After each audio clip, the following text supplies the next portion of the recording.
and lived experience.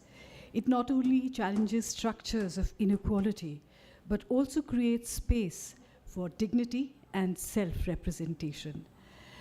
Today, we come together to listen, reflect, and engage with these important narratives in the panel discussion on Dalit literature, Beyond Countering the Hegemony. Moderating this session is Dr. P. Shivakami, who is a distinguished Tamil writer and social activist and a former IAS officer who has served for nearly 3 decades. She has authored several novels, short story collections, and essays, with her recent English novel, The Language of the Mirror, gaining wide attention. She is a powerful voice in the contemporary literature scene and social thought. She has been honored as the icon of women changing India. She continues to shape the discourse through her writing and editorial work, and has been awarded a Doctor of Divinity by the Academy of Ecumenical Indian Theology and Church Administration. I request you to join us on the dais, please.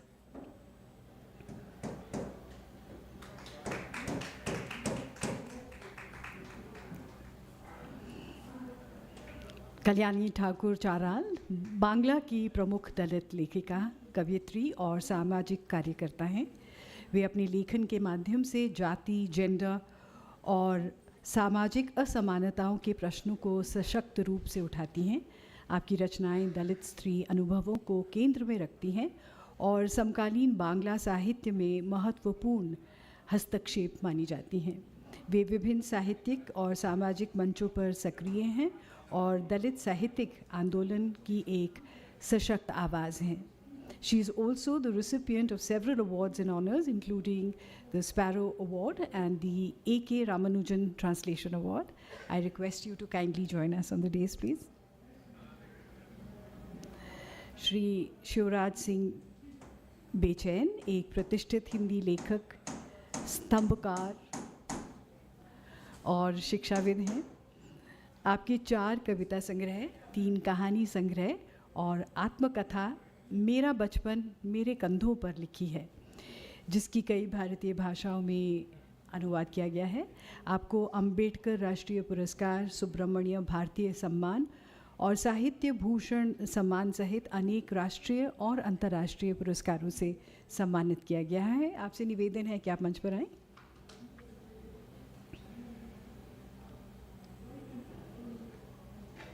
Professor Jayashri Kambar is a retired professor of English. She has authored 14 books, including 2 poetry collections, 5 plays, and 7 translations. And she's also edited 1 book. She has organized several UGC national conferences and participated in numerous national and international seminars. She is the recipient of several honors, including the Karnataka State Award. I request you to join us on the dais, please.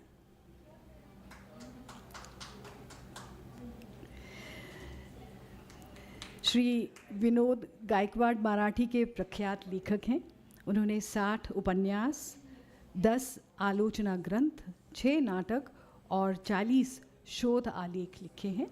आपकी कृतियाँ साई और युगांत अनेक भारतीय भाषाओं में अनुदित की जा चुकी हैं।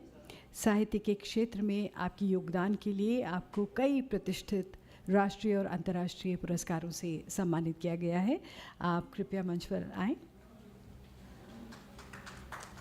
Professor Swarupa Rani is a distinguished writer and poet who writes both in Telugu and English. She has published 3 poetry collections, one in Telugu and 1 in English, along with 3 essay collections. She is a professor of Buddhist studies at the Acharya Nagarjun University and has served as Dean, Chairperson of the Board of Studies, and Principal. Her works are included in academic curricula, and she has received several literary awards for her contribution to literature. May I request you to kindly join us on the dais, please.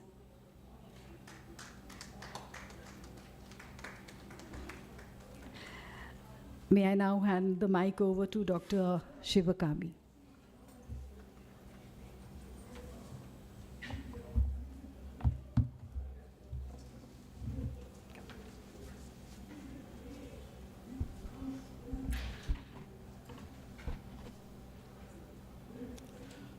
Good morning, everyone. Esteemed scholars, writers in this panel, and lovers of literature. It's an honor to be at the Sahitya Academy for this year's Festival of Letters concerned on the profound theme, Indian literature, the cradle of cultures. As we gather here in Kaveri Sabhagar, we are not just discussing books. We are discussing the pulse of a changing nation. Today, our focus is Dalit literature in the 21st century, a genre that has moved from the periphery of the Indian literary canon to its very core, challenging and enriching it in equal measure. The 20th century was the era of galvanization. It was a period defined by raw, urgent testimonies of the marginalized, voices like Bama, Om Prakash Valmiki, and Baby Kamble, who used to write their memoirs and poems as tools of survival and protest. They broke the silence on caste atrocities and gave the subaltern a new name and face. However, as we deeper go into the 21st century, the landscape is evolving. We see a new beginning. The Dalit writer today is not just a witness to atrocity, but an architect of aesthetic innovation and also a problem solver. They are exploring social justice, the complexities of urban identity, and the celebration of cultural despite systemic hurdles.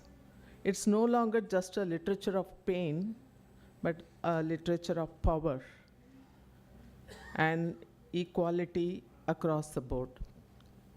I would, as introductory remarks, I would like to trace some changes between the 20th and the 21st century through my personal experiences. When I started first writing a novel, and I thought I am writing like anyone else, a novel. But it was dubbed as a Dalit novel by a famous writer whom I went for a foreword, to whom I went for a foreword. So I was surprised why she is saying a Dalit novel, because she's a Brahmin. What she writes is general. And isn't it a Brahmin novel, Brahminical novel or Brahmin novel? Why she calls a Dalit novel? I was ignorant that way. So later, when I read more about Ambedkar and others, I thought she had correctly put it, because Dalit is a symbol of liberation and also a solidarity that the Maharashtrians have created already. So I felt empowered, and then I proclaimed myself as a Dalit writer, also a feminist writer. So I started writing. So when only testimonies and autobiographies were there in the field, the first person to write a novel in the whole of India was me. The Grip of Change, even now it is kept as in translation. I translated my own novel because I couldn't find anyone to translate at that time. No one was willing, so I translated myself and I published it. That publisher, though didn't promote it, many of the colleges and universities kept us a piece of literature in translation studies. And so I find, because the people's outlook is also changing, because we are changing ourselves, because we are no longer, are able to take the role of victims. So we are now protesting, we are fighting, we are arguing. So therefore, it is widely now accepted. Once I was participating in a meeting in Madurai where a leading Tamil writer, Jayakantan, was giving a talk. So by way of a question, somebody asked, and I was also giving a talk. So they said, if you have to, because Dalit writers only can write Dalit literature. That was my argument. So to, as a by way of question, somebody asked, if somebody has to write about the burial ground, he has to be a Vetian himself. Vetian is the person who, digs the pit. So or the corpse itself has to come and tell its story, he said. So then Mr. Jayakanthan, instead of facing that argument, he said, I don't want caste in literature and I don't like it, he said. He was a Sahitya Academy winner as well as Gyanpith Award winner. So by way of protest, I walked out of the room and many others walked with me. So we held a meeting under the tree, because when they were holding a meeting in the university, the students and me and some others, we were holding a meeting under the tree. So later, Mr. Sachidanandan, who was Secretary Sahitya Academy, he was holding a meeting exclusively for women writings in Hyderabad. Then I asked him, when you can conduct a separate session for women writers, why can't you organize separately for Dalit writers, I asked. Then he said, no, we have included this, that, everything he said. So we had to fight in the Sahitya Academy also. I argued this way. So the money spent from culture, Ministry of Culture, is not only the tax money of others, it is the tax money of the Dalits also. In fact, Dalits pay more tax than the others, because others are endowed with land and property or some form of wealth. But Dalits are working with their hands only, and they have to pay equal tax by way of sales tax, which is the tax which everyone pays equally. So we have our own share in Ministry of Culture, you better spend on it through Sahitya Academy, I argued. So that way, we have been fighting and also arguing and also writing, protesting. So we have become, all writers have become activists in a way. One more example, recently in IIT, January 16 to 18, there was CPCR conference, that is caste, philosophy, and racism. So this was a conference, the third time they were holding it in IIT. Unlike the previous two sessions, this attracted a lot of criticism.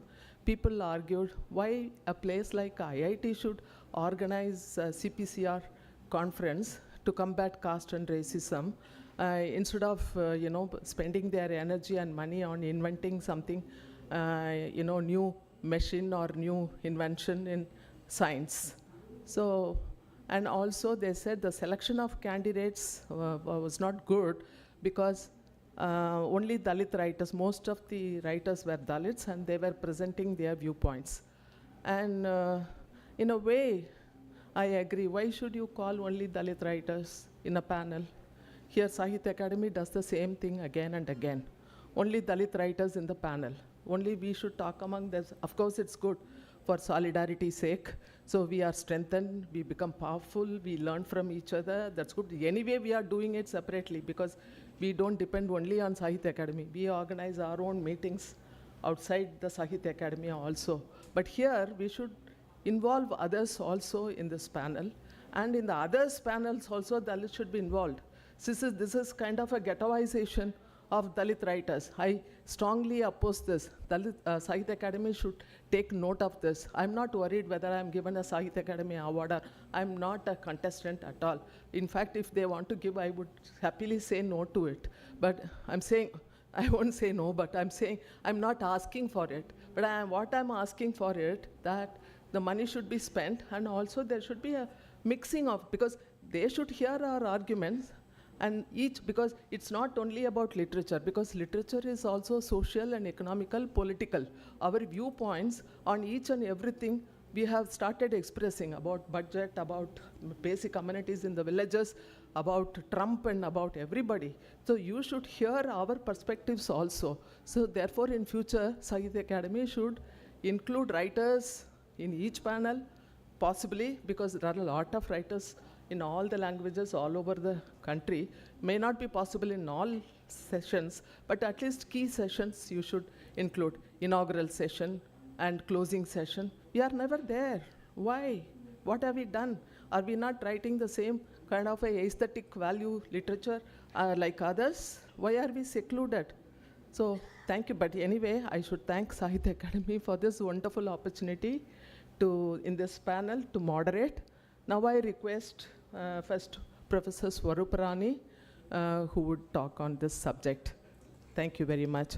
How 20th century from 21st century, the transition taken place in Telugu language should be the best person to say. Thank you.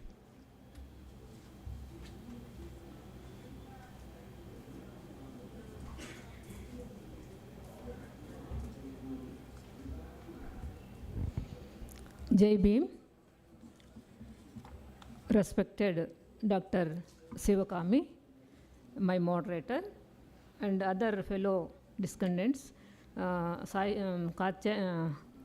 Kalyani Thakur from Bengali, Sheroz Singh Bechan from Hindi, Jayasri Kambar from Kannada, Vinod Gaikwad from Marathi. So, and my dear audience and friends, very good morning, Jai Bhim to all.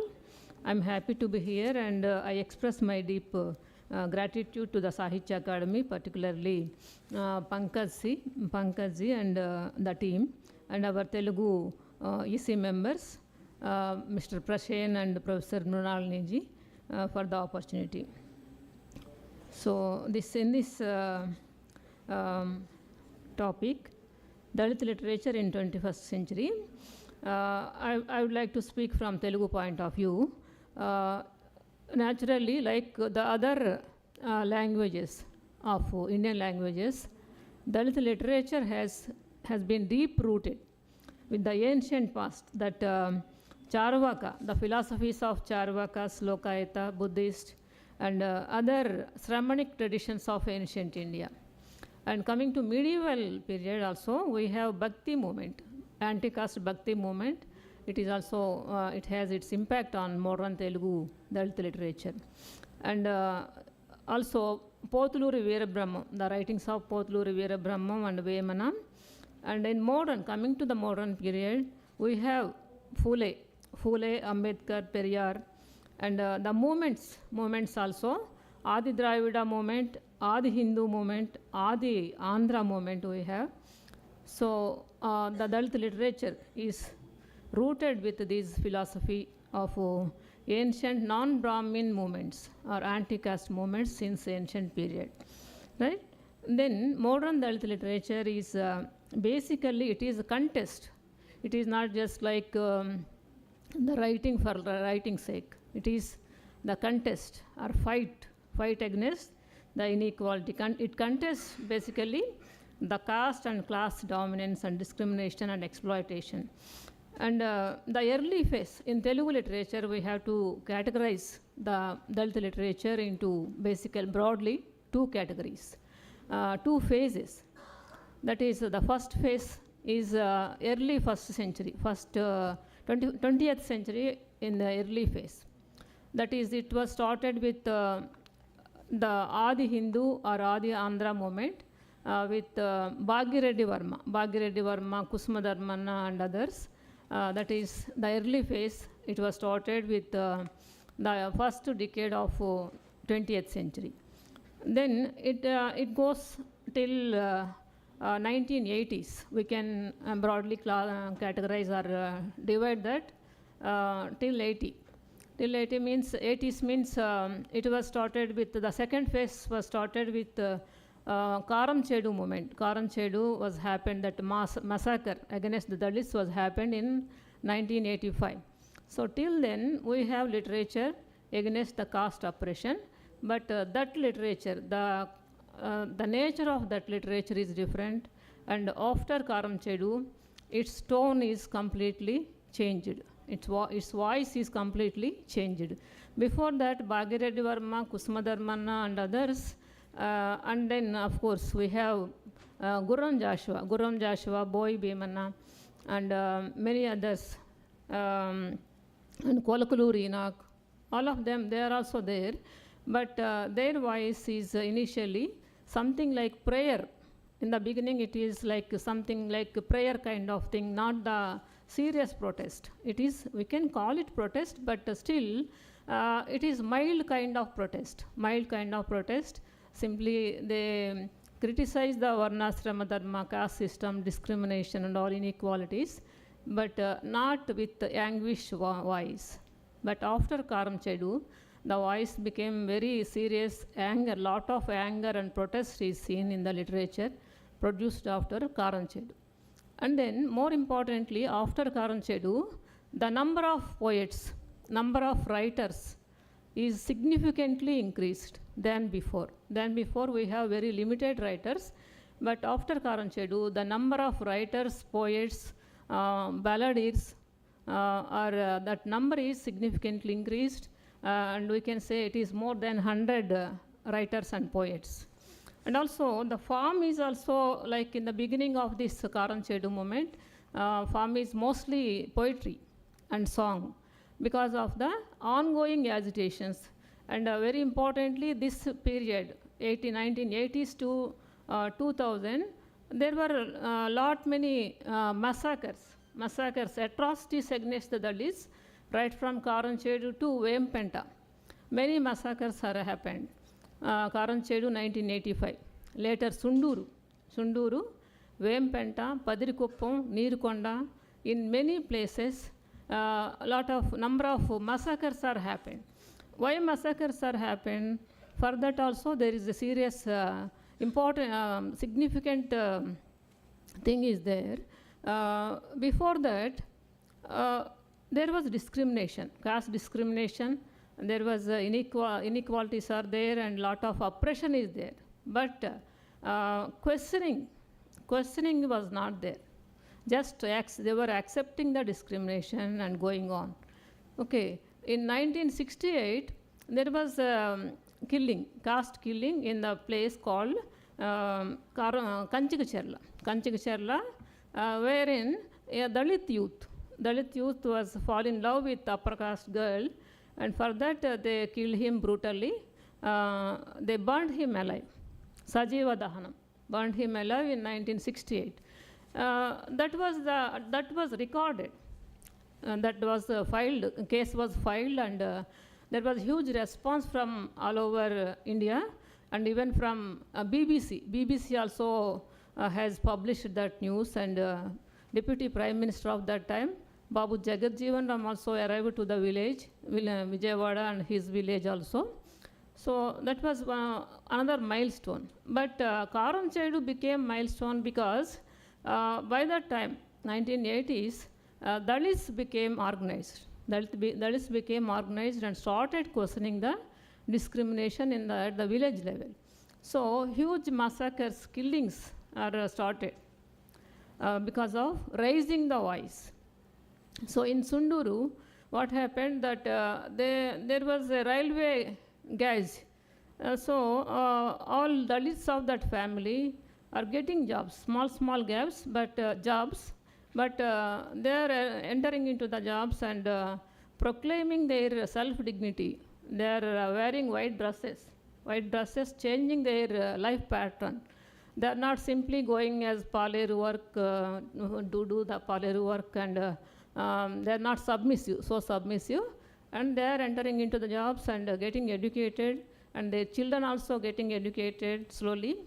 That's why this massacre was happened. They questioned the discrimination and disparities in the society. In Sunduru, both the upper caste boys and Dalit boys are sitting together in the cinema hall. So for that matter, myself and that Dalit boy is it same? That is their problem. So they did that massacre, killed almost 7 or 8 men in the same day, and they cut their bodies and buried under the soil. In the agricultural field, they buried the pieces of the bodies, and some of the bodies are put in the gunny bags and thrown into the river. So very huge massacres are happened. So during this time, Dalits have produced very powerful literature, and the literature also in the form of poetry and song. because of the ongoing movement. When the movement is very vigorous, naturally poetry and stories only will come. When it is not so, stories and novels slowly philosophizing the life, philosophizing the caste discrimination, theorizing the discrimination happen. But this time is very crucial when the ongoing Dalit movements are very vigorous, and suppression by the state, suppression by the police, that was also very high. So because of that vigorous this thing, poetry and songs are produced. And then we can again we can see the another phase, another milestone in Dalit movement. That is, it was started with Madiga reservation movement. That is Dandora movement. We can call simply Dandora movement. It was started in 1997. So that is another milestone. With that, the specific assertion or specific issues and challenges of Dalit subcaste are the main subject matter in the literature. And before that, all oppressed communities like SCs, STs, BC, minorities, they are all considered as in the group of the category of Dalits. But with MRPS movement or Madiga Dandora movement, it is not so. It is not so. And Dalits who are subjected to the discrimination, like untouchability, who are subjected to untouchability since the ages only, considered to be Dalits, not the OBCs, not the STs, not the minorities. Only those who are experiencing, who have been experiencing that untouchability, that segregation, denial in the public sphere, denial to fetch water in the village wells and tanks, those sections only can be considered as Dalits. And again, with Madiga reservation, this thing, the literature is also, it went into the specificities, particularities, and so again, the Dalit literature is categorized as Dalit literature and then Madiga literature. In Dalit literature, Mala community and its subcastes are there, and in Madiga literature, Madiga and its subcastes are included. And then slowly, after Madiga literature, Madiga movement came into force, all Bahujan communities, all oppressed social groups have become very assertive. With that, OBCs also formed themselves as separate section. Though it is part of Bahujan, but OBCs are focusing on their own special issues. And then Madigas, as we discussed, Madigas are focusing on their own specific issues. And then Muslims, Muslim minorities are started focusing on their specific issues and challenges. And then gradually with all these developments, tribals, Adivasis also entered into the field of literature, written literature. Before that they have oral literature. But with these developments in Telugu literature, Adivasi writers also came into force. Malipuram Jagadish, Palamaneru Balaji, Padda Manasuya, Kalyani Kunja, and Ramesh Karthik Naik, who has won that Yuva Puraskar last year. So all these are the young Adivasi writers. They came forward to write, to produce written form of literature also. So, and then broadly, the second phase of Dalit literature became expanded as Bahujan literature. We can say it is Bahujan literature. In the beginning, it was broadly, that was also broad, but it was Dalit literature. And later, they have their own specific, they identified their own specific issues and challenges, and they organized themselves as groups. So OBCs have brought one anthology, one collection of poetry, Ventade Kalalu, Venakabadina Kulalu. Like that, Madigas have produced they published that collection of poetry. Kaitunakala Dandam. Kaitunakala Dandam, that is the bunch of dried beefs, right? Like that, Muslims are much aware about this thing. Before all this, Ventade Kalalu, Venakabadana Kolalu, and Kaituna Kaladanyam, Muslims have brought their collection of poetry, Jal Jala as poetry, and Watan, the collection of stories by different authors, right? So, like this, and Dalit women, the entry of, I have to 1 minute. So, Dalit women, in the beginning of this 18th decade of 80s, Dalit women were absent. Dalit women were there in the beginning, but they have no Dalit consciousness. They were writing just like that, and by birth they are Dalits. But straightly, Phule Ambedkarite perspective is absent in their writings. So we are identifying the Dalit writers, Dalit women writers, with the essence of Ambedkarism, Phule's ideology, Periyar ideology, and feminist essence also. So Dalit women have been entered into the field of literature during 90s, the decade of 90s. So myself, Jazul Gauri, and Vinodani, a few are there in that century. And 21st century, the number is significantly improved by the entry of number of Dalit women writers like Jupaka Subhadra, Jazula Gogu Samala, Vinodani, and Manasa, Enduri Manasa, Mercy Margaret. There are number of Dalit women writers, and they are writing now very powerful writing, this thing, poetry and story also. And in 21st century, what is the significant difference between that previous century and this century is the forms are increased. Previously, mostly our literature was confined to poetry and stories, songs, very few stories also there. But 21st century, along with poetry and song, we have stories, novels, autobiographies, biographies, and many other, number of forms of literature is increased, and the vigor is also increased, and philosophizing the discrimination, theorizing the discrimination, and all that is going on in Telugu literature. It has become a very important, crucial stream of literature in Telugu. Thank you. Thank you. Thank you, Challapalli. Am I audible? Thank you, Challapalli Swaruparani.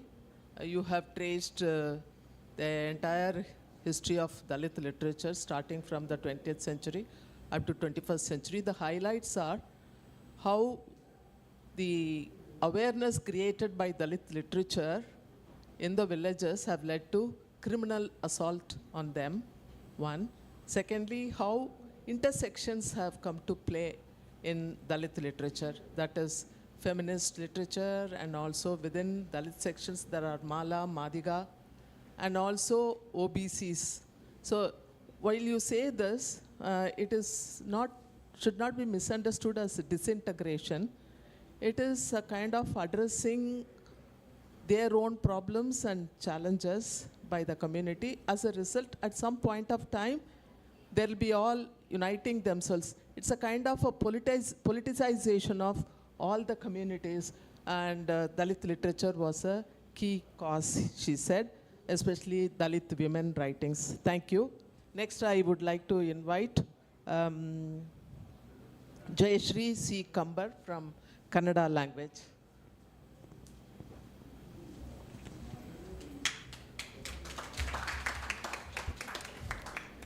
Thank you, ma'am. Good morning, everybody. Dear Shivakami ma'am and the other panelists on the dais, the scholars and the poets. Swarupa,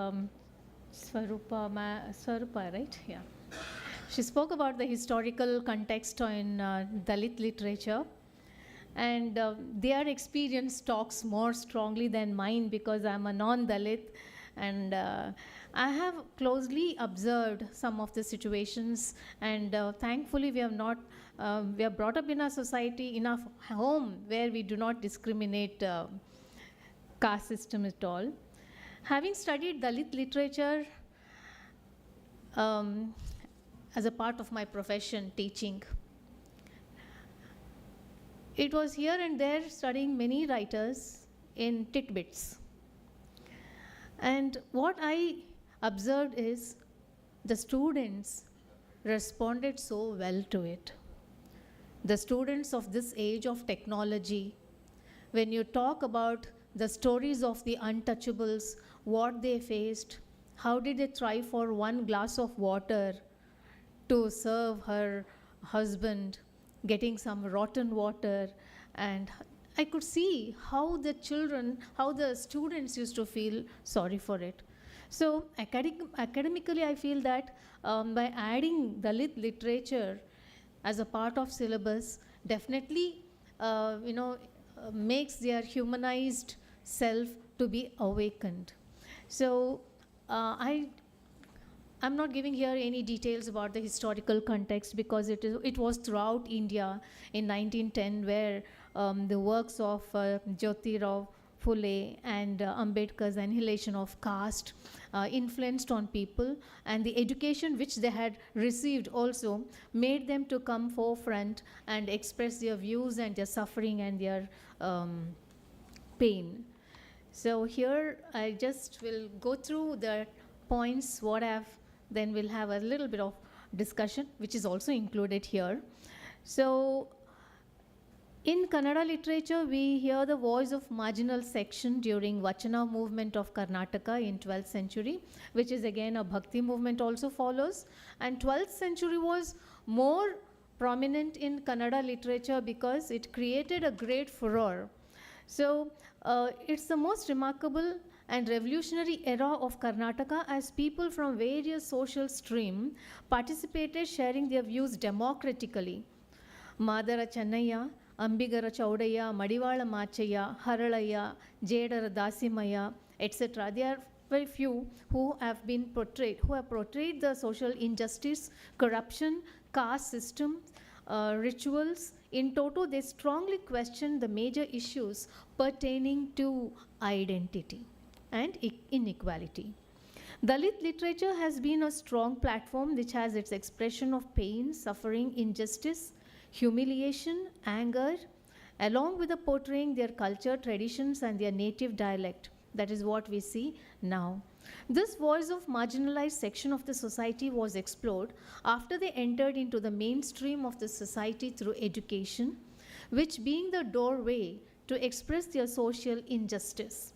In other words, education helped them to contemplate themselves, leading them to dream the accomplishment of promising aspirations. In addition, this awareness is being looked from different perspectives, such as their realized social identity within the existing caste system.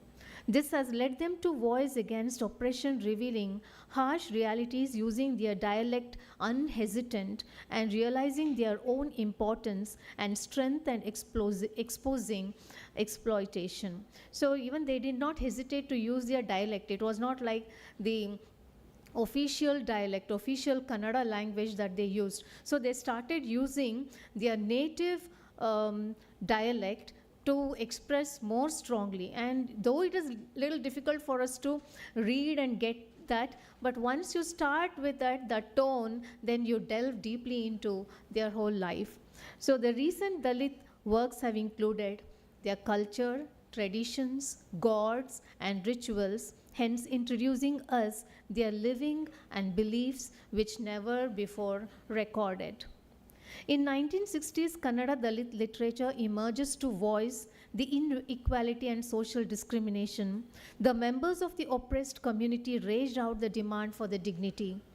For the first time, we hear the strong voice challenging the harsh truth of the other caste politically and socially.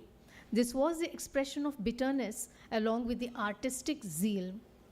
This stands as a testimony of education as a mode of empowerment. The efficient use of local dialect added to the artistic representation of their culture with force.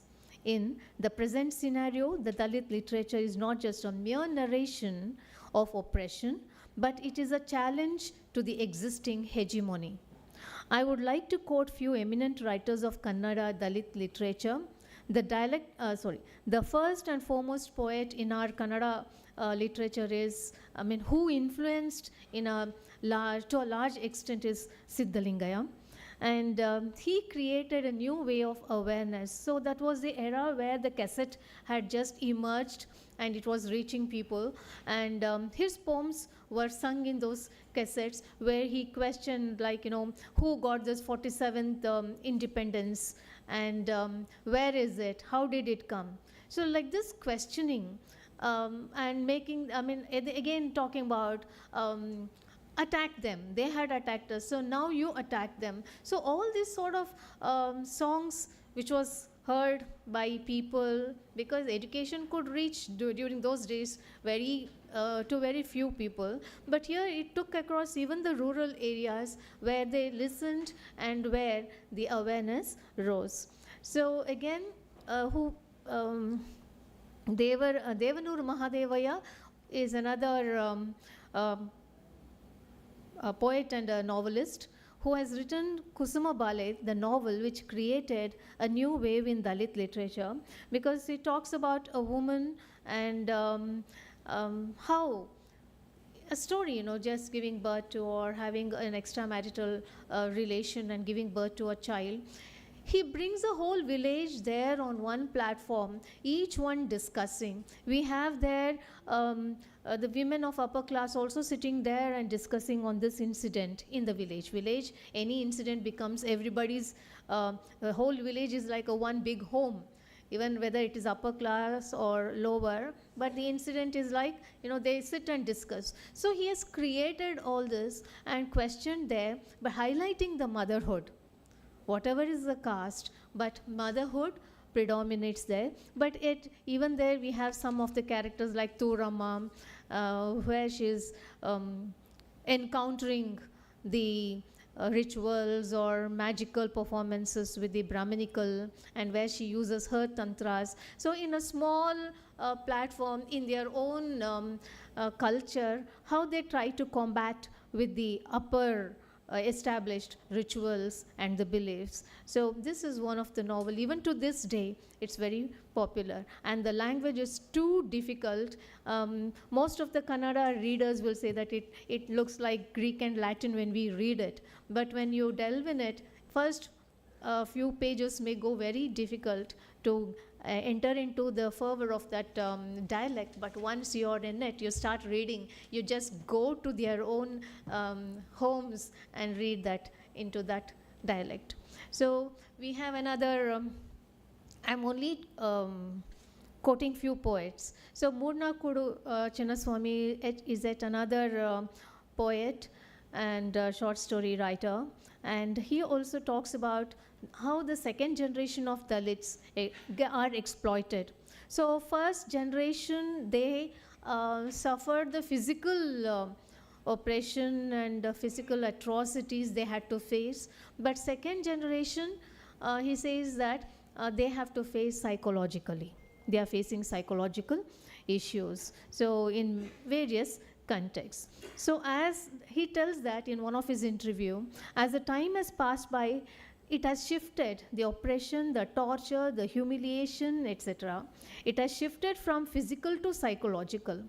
And in his poem Chappals, he says that we have some rituals where we keep chappals outside the temple, but he says, Chappals left not the chappals at the entrance of the temple, but has left himself, myself, outside. It's not chappals that I've left outside, because that established norm is there, rule is there, that the untouchable is not supposed to enter the temple. But still that is in his memory. So he says, I'm leaving the chapel, but he's going there, but it's there, himself, his identity, his soul, his presence is outside. This shows that he's recognizing himself with the others who are left out. And again, in one of his poems, see, these are the various ways of expressing their experiences. Now, people can't burn. They will char themselves if they try to hold me. because I have become the syllable to burn ignorance. I am the witness to truth. So they know what is truth, the equality. All are human beings born with the same rights created by the same God. This realization is there. So he says, I am now the witness of the truth. Nothing can burn us because he has learned, he has gained the knowledge to 1 burn minute. the ignorance. Yeah. So again, Subbu Holea says, I'm searching for water to wash air because I'm breathing. And like this, there are many writers, but what I have observed among women writers, this podium, the chance that I received to present this, it has made me to read in a vast way, in a profound way, the Dalit writers of my language. And women writers, I did not find much of the force of the Dalit expression as we see in Shivkami ma'am's writing and Bama's writing. But we have a feminist approach. And what I find in the newcomers here, even now, is they have very few experience that is third hand experience, or sometimes it's their memory, sometimes they don't feel much of it. So they are actually entering into the mainstream of literature. This is my observation. Thank you for the patience hearing. Thank you for the opportunity. Thank you, Sahitya Academy, for this. Thank you, Jayashree C. Kambar. She has traced the change as physical to psychological. I would say both physical and psychological, because physical assault still continuing. And also, the younger generations are more sensitive. They would get hurt very easily. So sometimes they go into hiding their identities also. So this is what is happening. So mainstream, I don't think, because when she mentioned about Devanur Mahadeya and Sitalingaya, I have read both of them. And it's not only they have made a kind of a mark in Dalit literature, the entire Kannada literature, they have made a mark. Because such a kind of a powerful language, nobody could have written, you know, in the entire Kannada literature. Because I've also read in translation some of the Kannada writers. But Kusuma Bale is the deviant and more powerful. Thank you. And next I would like to invite Mr. Vinod Gaikwad from Marathi.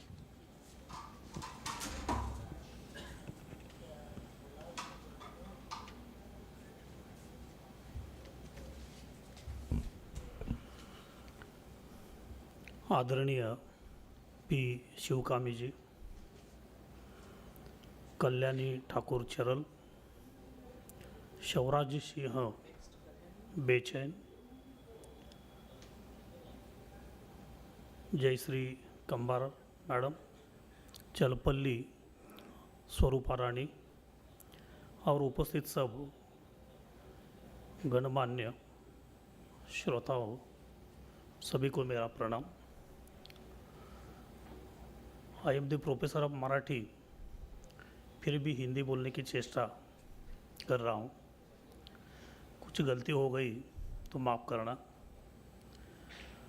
आज दुनिया का माहौल हम देख रहे हैं,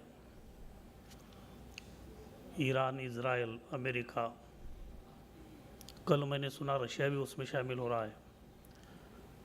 ऐसा एक युद्ध का संहारक माहौल हम देख रहे हैं।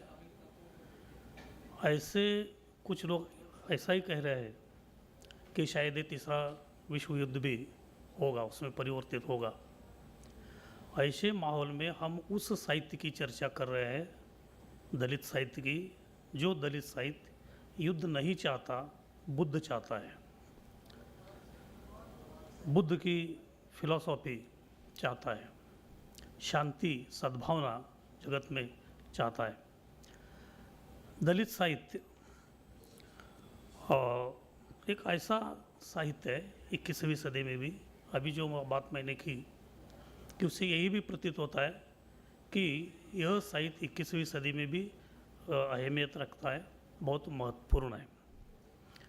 मराठी के एक प्रकांड पंडित थे, वो दलित नहीं थे, तर्कतीर्थ लक्ष्मण शास्त्री जोशी जी, बहुत आपने उनका नाम सुना होगा। उन्होंने 40-50 बरस पहले दलित साहित्य के बारे में कहा था कि यह युगांतर सूचक साहित्य है, यानी कि युग बदल रहा है। अब तक दबा हुआ जो आवाज़ थी वो अभी ऊपर आने लगी है, इसलिए ये युगांतर सूचक है। और इतना ही नहीं, अभी वो राष्ट्रीय है और वो जल्द ही वैश्विक साहित्य भी बन जाएगा। 1 जनवरी से 4 जनवरी तक महाराष्ट्र के सातारा जिले में अखिल भारतीय साहित्य सम्मेलन संपन्न हुआ। उसके अध्यक्ष थे मराठी के बहुत बड़े लेखक विश्वास पाटिल जी। अभी ये इधर आए थे विश्वास पाटिल जी, और एक 10 मिनट सुन के वो चले गए। मृदुला गर्ग जी, हिंदी की बहुत बड़ी साहित्यिका, उन्होंने वो वहाँ पे प्रमुख उपस्थिति के रूप में थी। मृदुला गर्ग जी ने कहा, दलित साहित्य भारतीय साहित्य का आधार स्तंभ है, और ये बहुत सही मायने में उन्होंने कहा है। उस वक्त भारत में, जब मैं अम्बेडकर का काल बता रहा हूँ, उस वक्त एक 2 बड़े नेता देश में थे, एक महात्मा गांधी जी और डॉक्टर बाबा साहब अम्बेडकर। और भी थे, लेकिन इन दोनों का उनकी मैं तो कुछ कंपैरिजन करना चाहता हूँ। महात्मा गांधी जी कह रहे थे अपने अनुयायियों को कि गांव की तरफ चलो, देहात की ओर निकल पड़ो, क्योंकि वहाँ बहुत काम करना है देहात में। और उसी वक्त दलित बांधवों को डॉक्टर बाबा साहब अम्बेडकर कह रहे थे कि शहर की ओर चलो, वहाँ की परिस्थिति जो है देहात की, वो अगर बदलने है तो हमें शहर की ओर जाना पड़ेगा। इसके कुछ मुद्दे थे।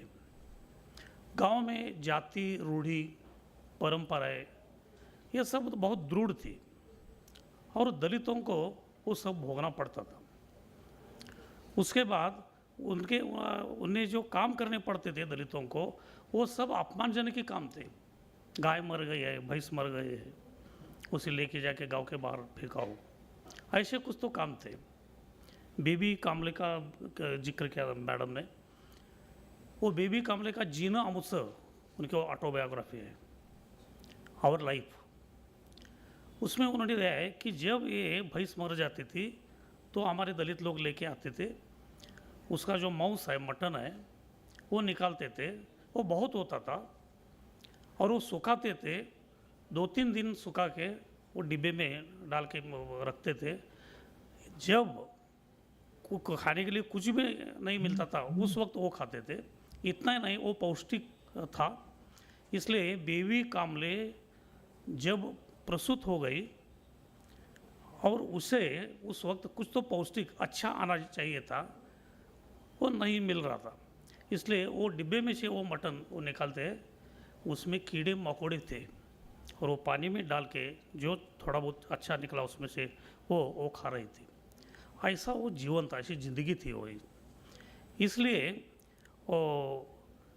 ये जो है बाबा साहेब अम्बेडकर कहते कि ऐसे अपमानजनक काम वहाँ मत करो, आओ शहर की तरफ आओ। शहर में ये रूढ़ी, जाति, परंपरा, इसके बंधन कुछ ढीले होते हैं, अच्छा काम मिल सकता है। गांव में बलूतेदारी हम बोलते हैं मराठी में, कि पूर्ति वर्ष तक काम करना, और उसके बाद कुछ अनाज लोग देते थे, पैसा तो नहीं था उसमें। शहर में आने के बाद बहुत काम थे उधर, कोई बिल्डिंग बन रही थी, इंडस्ट्रीज थी, डॉकयार्ड था, और दलितों को अच्छा काम मिल रहा था। हर सप्ताह कुछ पैसे भी मिल रहे थे। गांव में स्कूलों के दरवाजे बंद थे, नहीं तो एक ऐसी धारणा थी कि हम नहीं सीखेंगे, उसकी हमें ज़रूरत नहीं है। लेकिन बाबा साहब जी ने जो आंदोलन किया, उसमें 3 बातें उन्होंने कही थी कि पढ़ो, संगठित हो और संघर्ष करो। ये बहुत बड़े सूत्र थे, और पढ़ने का अच्छा अवसर शहर में मिलता था, इसलिए वे शहर में बुलाते थे। और वहाँ कुछ अच्छे, वो जो बाबा साहब की जो क्रांति थी, जो बहुत बड़ा आंदोलन था, मानव मुक्ति का पूरे विश्व में एक बहुत बड़ा प्रयोग था, उसे यश आने लगा उधर। इसलिए ये भी बहुत मायने रखते हैं इधर। दलित साहित्य का मुख्य उद्देश्य केवल अभिव्यक्ति नहीं बल्कि सामाजिक परिवर्तन लाना है। यह साहित्य व्यक्ति की पीड़ा को सामूहिक अनुभव में बदलकर समाज के सामने प्रश्न खड़े कर देता है और न्याय की मांग करता है। लेकिन अभी उससे भी बढ़कर दलित साहित्य एक अच्छे माहौल में आया है, ये भी हमें देखते हैं। यह साहित्य भोगे हुए यथार्थ पर आधारित है। इससे कल्पना की अपेक्षा सत्य कथन और अनुभव का महत्व अधिक होता है। जो पीड़ा दलित समाज ने स्वयं झेली है वही इनकी रचनाओं में सजीव रूप से प्रकट हो गई है। दलित साहित्य की त्रिसूत्री हम बताते हैं, मराठी में हम बताते हैं, सभी तरफ वैसा ही होगा। वेदना, विद्रोह और नकार।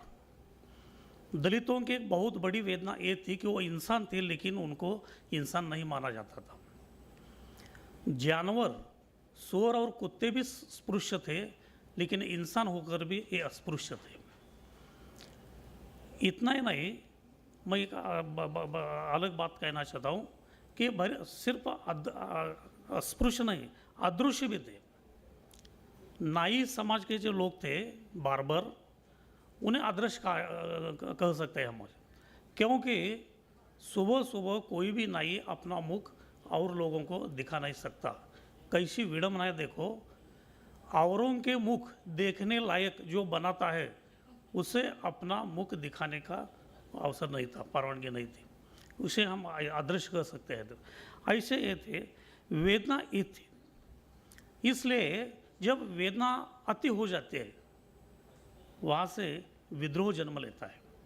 विद्रोह विरोध करने की शक्ति प्रदान करता है और विरोध के बाद नकार आता है। नकार बोले तो ये विषमता है, हम इसे नकार देते हैं, ये धर्म है, ये हमें झेलना पड़ रहा है, हम इसे नकार देते हैं। लेकिन ये त्रिसूत्री नहीं, मैं और एक सूत्र इसमें जोड़ना चाहता हूँ, वो है स्वीकार का सूत्र। जब स्वीकार के बिना नकार अधूरा होता है। अगर हमें विषमता नहीं चाहिए तो हमें समता का स्वीकार करना पड़ेगा। हमें युद्ध नहीं चाहिए तो हमें बुद्ध का स्वीकार करना पड़ेगा। इसलिए ये चौथा करता हूँ मैं। जो अत्यंत पर्सनल होता है, बहुत पर्सनल, वो उसी तीव्रता से अगर आविष्कृत किया जाए साहित्य में तो यूनिवर्सल बन जाता है। दलित साहित्य का यही हाल है, वो उनका पर्सनल अनुभव है सब हो, और वो सब ऐसा आविष्कृत करते हैं अपने साहित्य में, वो यूनिवर्सल बन गया है। जब अभी दलितों का दुख इधर ही नहीं, वो निगरों का रहेगा सारे भारत में, विश्व में कहाँ कहाँ ऐसा दुख जिस जाति को झेलना पड़ रहा है उन सभी का वो हो जाता है, वो यूनिवर्सल वो बन जाता है। तो दलित साहित्य आज भी 21वीं सदी में किस लिए महत्वपूर्ण है, इसका कारण है दलित साहित्य की जो प्रेरणा है वो बहुत बढ़िया है और सारे विश्व को वो मार्गदर्शन के रूप में खड़ी है। भगवान गौतम बुद्ध है, बसवेश्वर जी है, छत्रपति शिवाजी महाराज भी है उसमें, क्योंकि अम्बेडकर जी पर इन सभी का प्रभाव बहुत था। और महात्मा फुले तो है ही है, उनकी बहुत बड़ी क्रांति है। मेरा एक नॉवेल भी महात्मा फुले जी के पर है, उसका नाम ही युगारंभ ऐसा मैंने लिखा है। एक युग का आरंभ महात्मा फुले जी ने किया और वो बाबा साहब अम्बेडकर के क्रांति का वो बेस भी रहा है, ऐसा भी हम कह सकते हैं। क्योंकि बाबा साहब अम्बेडकर उनको गुरु मानते थे, जो थी महात्मा फुले को। ये सब जो है अभी मैंने जो नाम लिए पेरियार जी, इनका एक ही मकसद था कि सारे विश्व में शांतता हो, समृद्धि हो, और इसीलिए है ओके मैडम, सभी समान और स्वतंत्र हो, सभी को विकसित होने का समान अवसर मिले, और ये सब दलित साहित्य हमें देता है। दलित साहित्य, मैं साहित्य की एक व्याख्या करता हूँ, डेफिनेशन साहित्य की, लेकिन वो दलित साहित्य को पूरी तरह से समा जाते हो। क्या है वो? वेदना की भूमि से, भूमि है लेकिन वो वेदना की भूमि से आनंद के आकाश की ओर प्रतिभा शक्ति का जो प्रवास होता है वो साहित्य निर्मिति का इतिहास होता है। दलित साहित्य में वेदना भरी पड़ी है, संघर्ष की कथा है, व्यथा है, लेकिन वो इतना यहाँ पर नहीं रोक सकता, वो आनंद की ओर सभी को ले जाना चाहता है। ऐसा वो दलित साहित्य है। इतना कह के मैं मनोज पंकज सेठ जी को साहित्य अकादमी के सभी को, विश्व पार्शलिटी को, सभी को धन्यवाद देता हूँ और यही रुकता हूँ. Thank you, Vinod Kekwadji.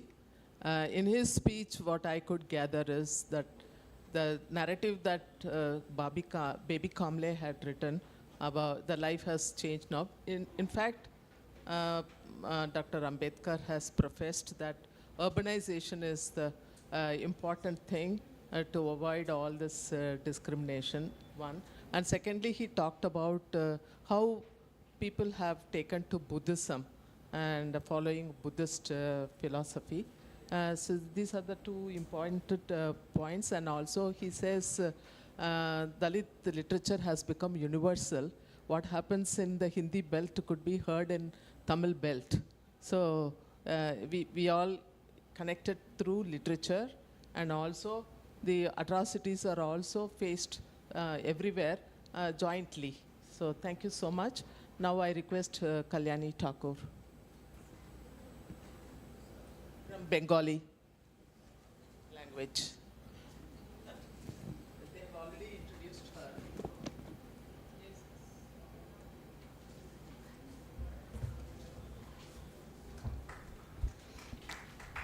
Thank you, Shivakami.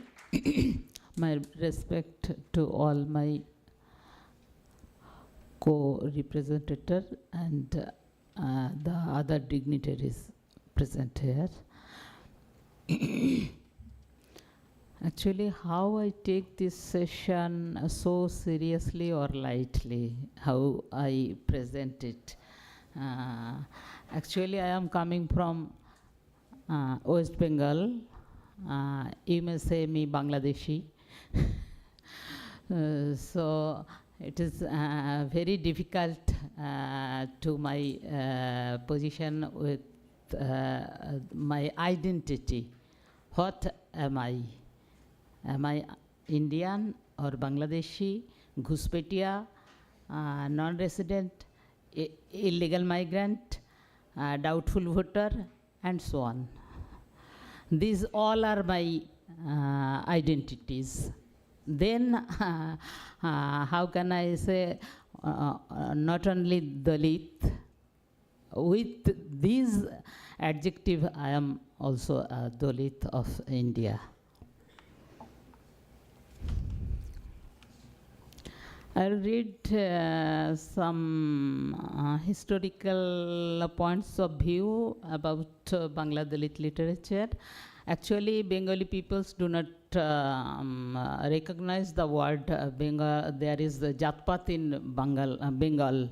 No casteism in Bengal. There is no Jati in Bengal. They are only class. There is no caste. And it is very truth, but being a member of that state, it is very difficult to say I am a Dalit, and after that I am a Dalit writer. Then we win some international award from writing this type of literature. It is not, they are pleased because this is we are actually make them villain towards the international, about people. Now I am speaking about Bangla Dalit literature. Charyapad is the mother of Bengali literature. It was written from 8th to 12th century, that is 780 to 1200 AD, was discovered in 1907 in the Royal Court Library of Nepal and published in the year 1916 in Bengal by Hariprasad Shastri. Fortunately or unfortunately, Sri Sri Hori Lilamrita, the first book where the word Dalit is prominent and used by the Bengali author Tarak Chandra Sarkar, was also published in the year 1916. Although we know the word Dalit was in 1958, but Tarak Chandra Sarkar used this word before 1916. Some critics says that the word was used in Maharashtra 1958, but I think it is not correct because the word was previously used in Sri Sri Hori Lilamrito. In South India, Non-Brahmin Manifesto also published in 1916. This year is very important, I think. Next book, Sri Sri Gurchand Chorit, was published in the year 1943. It was written by Mahananda Haldar. All these are Motua literature as well as Dalit literature. Why do I say these books are Dalit literature, or why do we consider these books are Dalit literature? As we come to know the Dalit history from these books, like Untouchability of Undivided Bengal, Education Movement of the Untouchable by Harichand Thakur. Harichand Thakur was born in 1812, before Phule. And his son Guruchand Thakur, 1847 to 1937, who was a great leading personality. Self-respect movement of Bengal was happened in the year 1972-73. The untouchable first movement for their identity and dignity in India, they boycott to serve to the so-called upper caste people. They stopped their services in all ground, like scavenging, hair cutting, and other services also, and so on. But influencing by the Maharashtra Dalit Panther movement, 1972, Bangla Dalit Sahitya Parishad was found in the year 1987 by Nokul Malik, Basanto Mandol, and some Dalit writers. But it was not continuing. After Chuni Kotal's suicide in 16th August 1992, a Shabur girl of Vidyasagar University, she was humiliated by her professor and committed suicide, like Rohit Vemula. Rohit Vemula committed in 2016, but Chuni Kotal incident was happened in Bengal 1992. The Bengal is fast. Bangla Dalit Sahitya Sanstha was started its movement after Chuni Kotal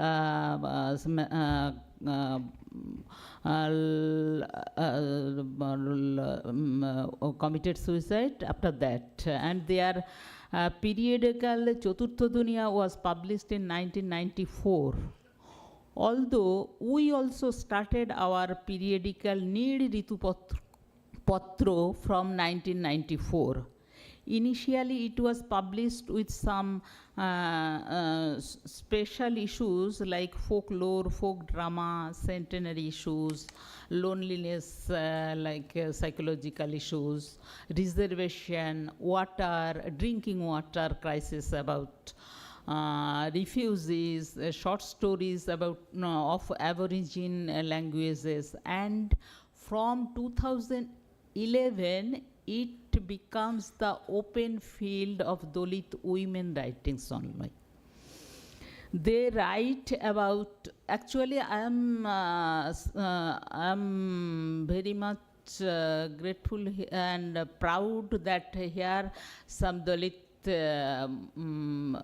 dignitaries, women dignitaries like Anita Bharati, she is solely batting on now in Hindi belt, where the Dalit literature also prominently not mentioned, but she is batting solely with a lot of Dalit women.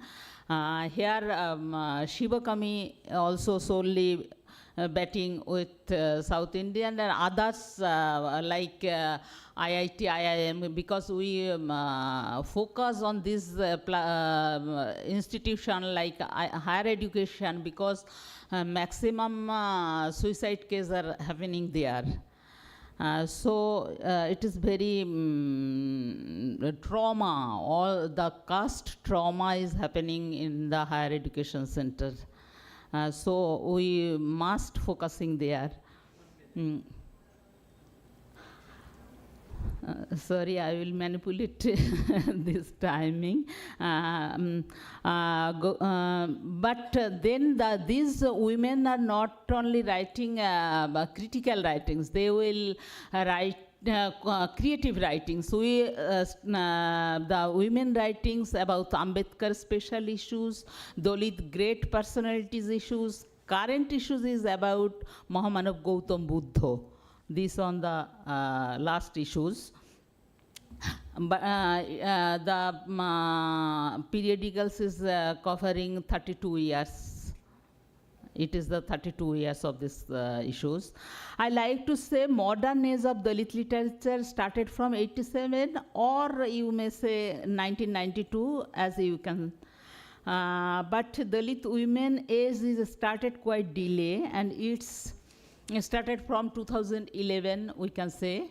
Now this is the second wave of Dalit literature according to some critics.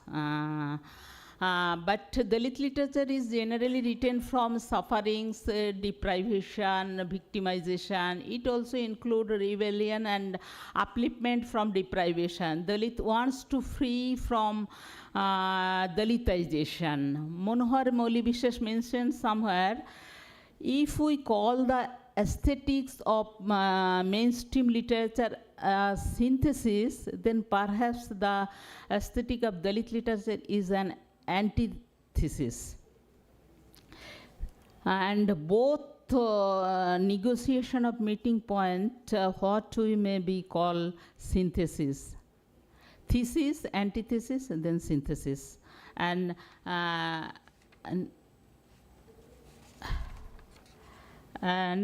integral living together of our literary work. Shivakami demanded that other platform of Sahitya Academy discussion, Dalit are absent there. This is very good demand, but I do not know, when you want this demand, then this reserved area will be gone through, I think, because you do not enter there, but they will enter here also, I think. The greater beauty lies in the body of synthesis. He also mentioned Mahi, Ashur, and Durga. I like to say in this context that can anybody kill his fellow citizen throughout the age? Can it be celebrated? Any killing can be celebrated? Is it humanitarian? But it is the great Utsav of Bengal. Ashur communities are enlisted at the serial number 1 of scheduled tribe list. But we do so very easy way without hesitating. Not only that, we don't know how the PVTG amount for particularly vulnerable tribal groups, their ground can spent by other portion of cultural issues. We discuss about capitalism, but it is necessary to speak about cultural capitalism of India and who are enjoying this property and consuming it. 21st century Dalit voices arises some questions like this, but how many days they will loud about their deprivation. We know the word Ambedkar, Ambedkar, Ambedkar. इतनी बार भगवान का नाम लेता तो स्वर्ग मिल जाता. He does not know the line of Tarak Chandra Sarkar, the writer of Sri Sri Horililamrito, the line, Je jare uddhar kore se tar ishwar, ভক্তিযোগে সেই তার স্বয়ং অবতার। অফকোর্স দে আর আওয়ার ভগবান। হরিচাঁদ, গুরুচাঁদ, আম্বেদকর, ফুলে, all are our ঈশ্বর, as they rescued us from this dark, brutal societal condition. During the British period, the right to exercise electoral facilities was given only to those who had education and property. As a result, the untouchables can not get a share in political power, and even other non-Dalit castes will only limited political power. Ambedkar says, in India, the majority is not a political majority. In India, the majority is born, it is not made. This is the difference between a communal majority. It is a majority which is always made, unmade, and remade. A communal majority is permanent majority fixed in its attitude. One can destroy it, but one cannot transfer it. Now begin a Bengali writer. I am Ghuspeti. I also said I will take 1 minute more. 21st century writers write, পুরোহিত অন্য গ্রামে, এ গ্রামে কৃষকের বাস, কেবলমাত্র কৃষকেরা থাকে। সন্ধ্যায় পুরোহিত, হাতে শালগ্রাম, নারায়ণ তার। কৃষকের ঘরে নারায়ণ নেই, ধান লক্ষ্মী হয়ে গোলায়। কোজাগরি পূর্ণিমা মাটির দেওয়া, চালের আলপনা, ঘরে ধান লক্ষ্মী, তবুও চপলা লক্ষ্মী কৃষকের ঘরে থাকে না। কেননা নারায়ণ শালগ্রামে, পুরোহিত থাকে, মন্ত্র থাকে, মন্ত্র না থাকে অন্য গ্রামে। Kojagari Purnima, Lili Haldar. Ruined history by Manjubala. This is not the luxury of poetry, but a piece of fire retrieved from the uprooted, lying in the community's old grave, burst forth through the heart of this poem, stream of molten lava, all explosive combustible, seeking to burn, destroy, and efface the ruined history of the civilization burying its teeth. Smritikona write in a vernacular Bangladeshi language. দু একজন চইলা যাচ্ছ স্বর্ণ ছাড়া হইয়া, ফেলায় যাচ্ছ জন্মের মতো ভাটিয়ালি সুর, বাতাস তারে বইয়া লইয়া যাত অনেক দূর। কান পাতলি শুনতি যে বাই দেহতত্ত্ব গান, অশ্বিনী তারক বিজয় নিশি সগল তাগের দান। সঙ্গে করে নিয়া যাও নিশান কাশি ডঙ্কা, পিটান দিবা মাতাম দিয়া ফেলাই দিয়া শঙ্কা। বিদাস বিবই অচেনা সব কহানে কেডা আছে, বিপদ বুঝলি হরি বলবা আপন পাবা কাছে। আশালতা রট, ওরা এলো নিখোঁজ শিশুর মতো বনবাদার থেকে, বর্ণহীন গোত্রহীন জীবন্ত কয়েকটি জীবন। দেখতে ওরা চাইলো সূর্যের রক্তিম আভা, দুহাতে তৃণ ছড়িয়ে বাঁধতে চাইলো আলোর দেশে, অথচ ওদের সর্বাঙ্গে ভূমিহীন হীনতার আচ্ছাদন। I finished with the word of with some word of Antonio Gramsci. The term subaltern was introduced by Antonio Gramsci to identify the socially, economically, and politically exploited and marginalized classes of whom the dominant class puts forth in hegemonic power and impact. The subalterns have no place and political space within the hegemonic order. Their history is often erased or silenced by the mainstream historiography. Now the word is not same as it was in 1930. It is used in the border perspective and synonymous others, backward class, minorities, SC, ST, subjugated women, colorized subject, and also for children whose voice have been muted. Thank you, Sibekami, for your patience to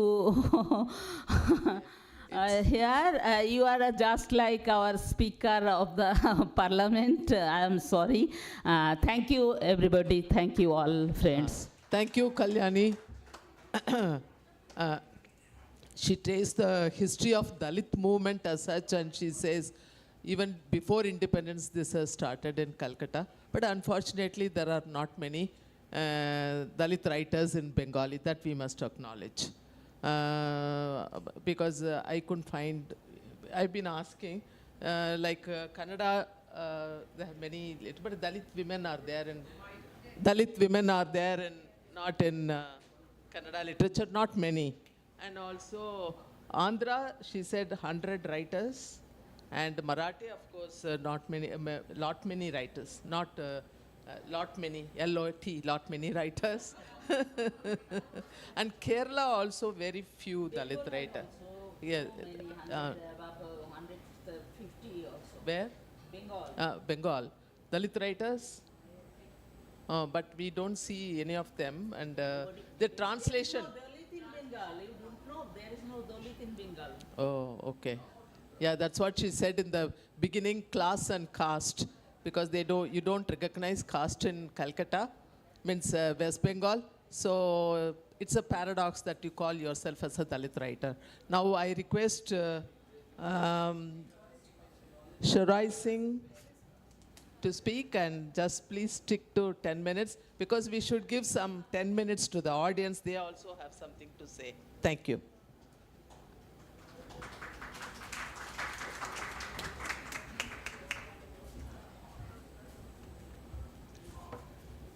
मतलब सभी ने मेरा वक्त खा लिया। हाँ, जब शिवराज आता है तो उसका वक्त ऐसे ही खा लिया जाता है।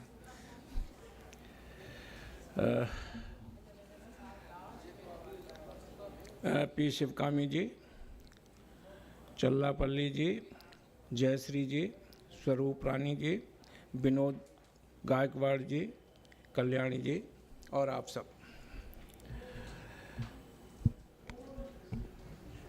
विषय हमारा है 21वीं सदी में दलित, और हम या तो 16वीं शताब्दी पर बात करते हैं, या 19वीं शताब्दी या 18वीं शताब्दी पर बात करते हैं। इतिहास पर हम बहुत अधिक बात करते हैं। हम 21वीं सदी में क्या स्थिति है इस पर बात नहीं करते हैं, जो ज़रूरी है। और दलित साहित्य की पहचान इस 21वीं सदी में ही आई है, जहाँ से हमारी आज़ादी की लड़ाई शुरू होती है, वहीं से हमारे लिटरेचर की भी लड़ाई शुरू होती है। स्वतंत्रता की जहाँ से बात शुरू होती है, वहाँ से समानता की बात भी शुरू होती है। मैं 8-10 साल पहले जोहान्सबर्ग गया था, दक्षिण अफ्रीका। मैंने वहाँ देखा कि वो जो कोर्ट की दीवार है जिसमें अश्वेतों को पेश किया जाता था, दासों को, और वो जो जेल है वहाँ की जिसमें उन्हें रखा जाता था बंदी बनाकर, उनकी दीवारों पर लिखा है स्वतंत्रता यानी फ्रीडम, एजुकेशन एंड स्ट्रगल। ये 3 बातें इधर बाबा साहब ने भी हमको से कहीं, शिक्षित बनो, संगठित रहो और संघर्ष करो। इसी सूत्र में छिपी हुई है पूरी मुक्ति की लड़ाई।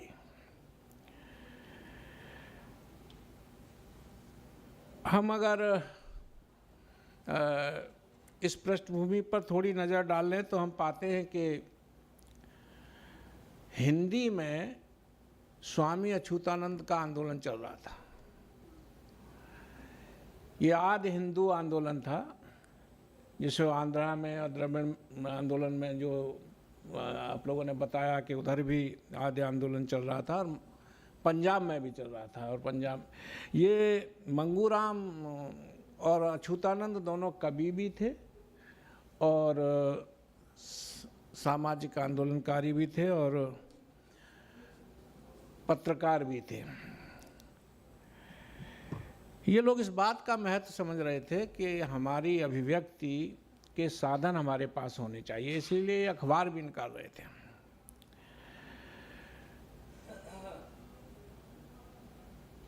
ये 1990 से पहले, जैसा मैं कह रहा हूँ कि 21वीं सदी हमारी सदी हुई, 1990 से पहले मुख्य धारा में दलित साहित्य की बात नहीं करते थे लोग। प्रकाशक तैयार नहीं होते थे कुछ भी छापने के लिए, अखबारों में कोई चर्चा नहीं होती थी, संपादक संज्ञान नहीं लेते थे, नोटिस नहीं लेते थे। यहाँ तक कि जो पत्रिकाएं प्रगतिशील और उन्नत कहलाईं, वो भी 90 के बाद दलित साहित्य पर बात कर पाएंगे और खासकर दलितों के साहित्य पर बात कर पाएंगे। ऐसा क्यों? मुझे लगता है कि एक जो महत्वपूर्ण घटना हमारे देश में हुई, डॉक्टर अंबेडकर का शताब्दी वर्ष आना, उनको भारत रत्न मिलना और उनकी रचनाओं की तरफ अटेंशन देना, जो उनकी राइटिंग एंड स्पीचेस पब्लिश होना शुरू हुई, उसका बहुत बड़ा प्रभाव पड़ा। और हालांकि हंस 86 से निकल रहा था, 1986 से निकल रहा था, लेकिन आप देखेंगे 90 तक किसी दलित का कोई जिक्र नहीं है उसमें। प्रगतिशील पत्रिका कहलाती है। 92 से ओम प्रकाश वाल्मीकि, डॉक्टर धर्मवीर, मोहनदास नेमसिराय और हम सब थोड़ा थोड़ा उसमें छपना शुरू होते हैं। उसका कारण है मंडल कमीशन, पिछड़े वर्गों में चेतना आना। और उसी समय हम लोग आवाज़ उठाते हैं कि भाई मीडिया में दलितों को भागीदारी दो। हम दलित साहित्य न केवल सरकारी संस्थाओं में को डेमोक्रेटिक होना चाहता है, उसमें अपना रिप्रेजेंटेशन चाहता है, उन्हें लोकतांत्रिक होना देखना चाहता है, वो स्वायत्त संस्थाओं में भी देखना चाहता है। हमारी जो मीडिया है, पत्र पत्रिकाएं हैं, उसमें वो कहने को लोकतंत्र का स्तंभ कहलाती हैं, लेकिन क्या कोई दलित को उसमें जगह है? आज भी कोई पत्रकार, कोई संपादक, कोई रिपोर्टर दलित मिलता है क्या? और नहीं मिलता है तो ये साहित्य की स्वतंत्रता एक सीमित दायरे में सिमट के रह जाती है। हम बार बार हमारे सामने उदाहरण आता है अश्वेतों का, ब्लैक्स का, लेकिन आप देखिए कि वहाँ के नेशनल डेलीज में अश्वेत न केवल रिपोर्टर रहे, संपादक रहे। और एक संपादक तो वाशिंगटन पोस्ट का अनट्रेंड बच्चा था। 1919 में जब वहाँ हिंसा हुई, जब वहाँ दंगे हुए, नस्ली दंगे, तब उस बच्चे को अश्वेतों के बीच से, जो न ट्रेंड था न बहुत अच्छा शिक्षित था, लाया गया, इसलिए कि उस क्षेत्र की सूचना वही दे सकता है। और वो जो मरा तो वो चीफ एडिटर होके मरा वाशिंगटन पोस्ट का। हमारे यहाँ रिपोर्टर तक नहीं बनते और नहीं बनाए जाते। नेशनल डेली की स्थिति है, नहीं बनाए जाते तो उसका नतीजा क्या होता है? जो गांव में घटनाओं का आप जिक्र कर रहे हैं, उत्पीड़न की जो बातें कर रहे हैं, कुएं, मंदिर, रास्ते, इन पर न चलने देने की बात कर रहे हैं, बलात्कार और अत्याचार जो गांव में घटित होते हैं, उनकी सच्ची सूचनाएं अखबारों में नहीं आती। जो पराकाष्ठा पर पहुंच जाता है उत्पीड़न, वही कहीं दिखाई देता है। अन्यथा रोज़मर्रा की जो समस्याएं हैं उनके बारे में देश में कोई चर्चा नहीं होती, संसद में कोई सवाल नहीं उठता। और वो इसलिए नहीं उठता कि वहाँ से कोई सूचनाएं लाने वाला, तस्वीर दिखाने वाला हमारे सामने नहीं होता।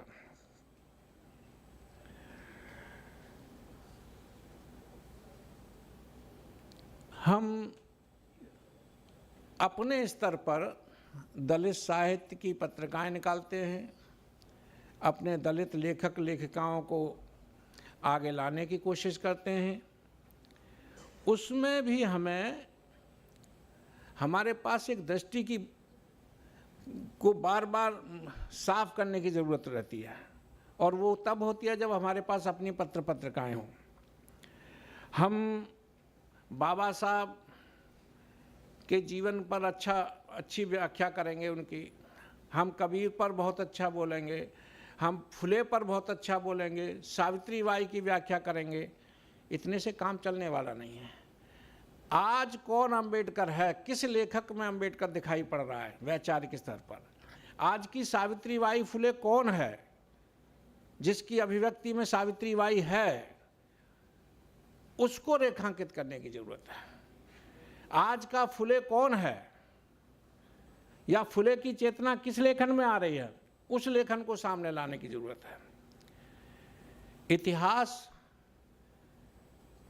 केवल दोहराने के लिए नहीं होता, इतिहास सबक के लिए होता है, नया इतिहास रचने के लिए होता है, एक पाठ की तरह होता है। तो हम पुरानी चीज़ों से नई चीज़ों का निर्माण करते हैं। मैं ये देखता हूँ कि हिंदी में सैकड़ों नहीं, अब हजारों की तादाद में लेखक हैं, और बहुत सारे भ्रमित भी हैं। बहुत सारे लक्ष्य जो मुद्दे को लेकर चल रहे हैं, समस्या को लेकर चल रहे हैं, ऐसे भी और कुछ ऐसे भी हैं। जैसे मैं एक दो लेखकों का नाम लूँ, सैकड़ों किताबें लिख दी। नवेंद्र जी को ही हम ले लें, उन्होंने 50 किताबें लिखी, उसमें वो लेखक के साथ साथ ईश्वर हैं। अभी 25-30 किताबें उनकी आई, उनमें वो अवतार हैं। तो अगर हमने अपने को ईश्वर अवतार मान रखा है तो हमारी अभिव्यक्ति क्या होगी? हम जो हैं खुद को ही नहीं पहचान रहे, अपने यथार्थ को ही नहीं पहचान रहे, तो जाहिर है हमने समाज को क्या पहचाना होगा। तो आत्ममोह का साहित्य भी हमारी एक समस्या है। 1 minute. जी मैंने कहा ही था कि मेरा ही हिस्सा, कोई बात नहीं। तो साहित्य अकादमी का मंच हो, या देश का अन्य मीडिया हो, या प्रकाशन हो, या समाज के विमर्श की बात हो, दलित इस समाज का बड़ा हिस्सा है, और उसे उसका रिप्रेजेंटेशन जहाँ नहीं है, उस संस्था को हम लोकतांत्रिक नहीं कह सकते, डेमोक्रेटिक नहीं कह सकते। तो दलित को दोहरा काम करना है। एक तो उसको मुख्य धारा के मीडिया में, मुख्य धारा के प्रकाशन में अपना हिस्सा लेना है, और एक चूँकि जो अनुभव उसके हैं वो किसी के पास नहीं है, रेयर है उसका, उसके लिए खुद की रचना, खुद का मीडिया, खुद के विचारों का प्रकाशन करना होगा। इन दो रास्तों से ही हम, और इस बात को हम सरकार पर भी ये दबाव डाल सकते हैं।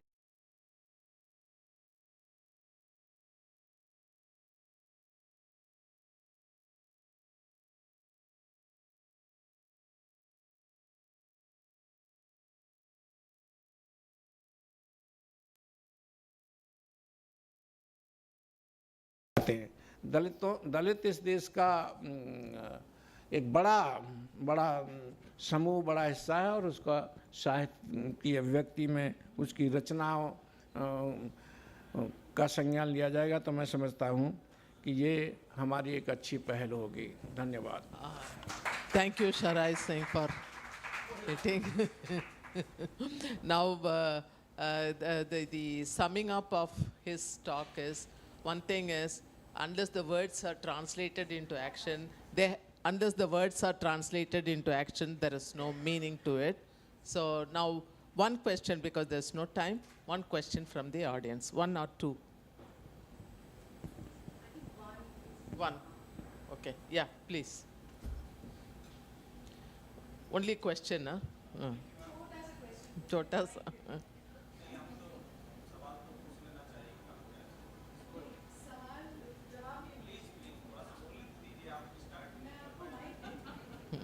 Mike.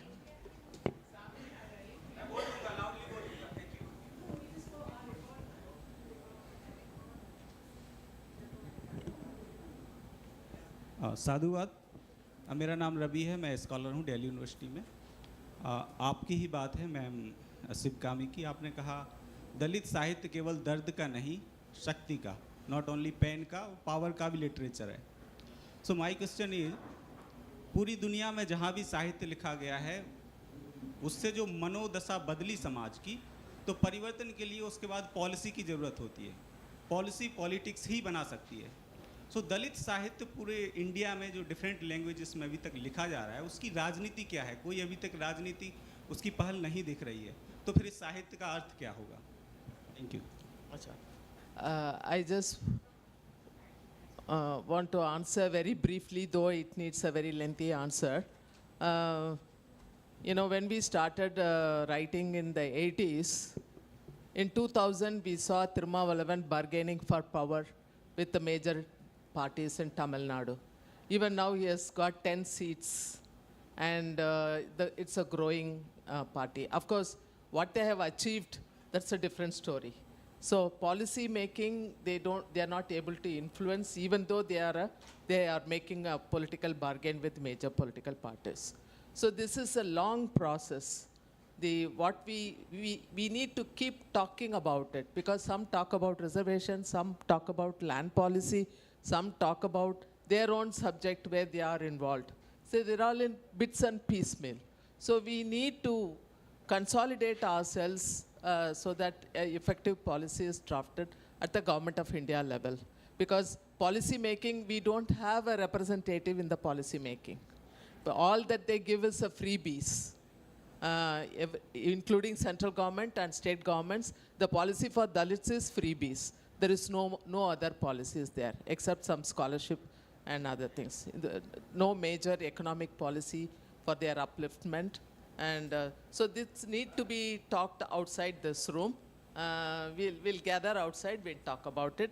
And I should thank all the panelists for cooperating, and also the excellent presentations from different languages. I thank Sahitya Academy, the moderator, MOC, and Pankaj for this session. Thank you very much. Pankaj Sethi, Mr. Pankaj Sethi.